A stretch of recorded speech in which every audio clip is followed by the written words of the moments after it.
তো আমরা যখন বসছি তখন বোধহয় আপনি একটা ছবির প্রস্তুতি নিচ্ছেন, জি, এবং খুব আড়ম্বরে। এটা সবসময় কি উৎসবে যেহেতু মাল্টিকাস্টিং ছিল, আপনার একটা মাল্টিকাস্টিং একটা নেশা আছে নাকি?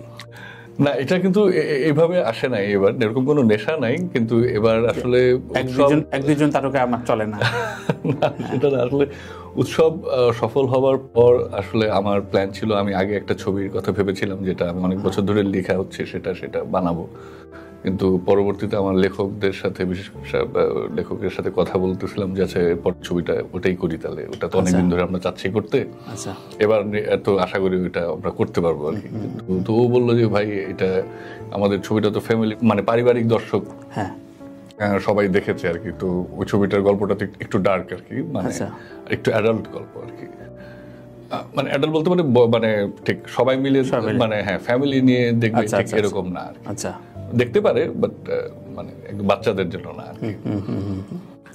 তো সেই জায়গা থেকে বললো যে আমরা এখন দর্শক তো আমরা দেখলাম, ও বলতে যে আসলে তো আসলে ফ্যামিলি ফ্রেন্ডলি সিনেমা দেখতে চাচ্ছে বা এরকম, তো ওই জায়গা থেকে ও বললো যে আমরা অন্য কিছু করি। আমি বললাম যে আবার ফ্যামিলি অডিয়েন্স, তাহলে কাজ করি, চলো হুমায়ূন আহমেদের কিছু করি। আচ্ছা আচ্ছা, এটা উৎসব রিলিজের মাসখানেক পরের কথা বলছি আর কি।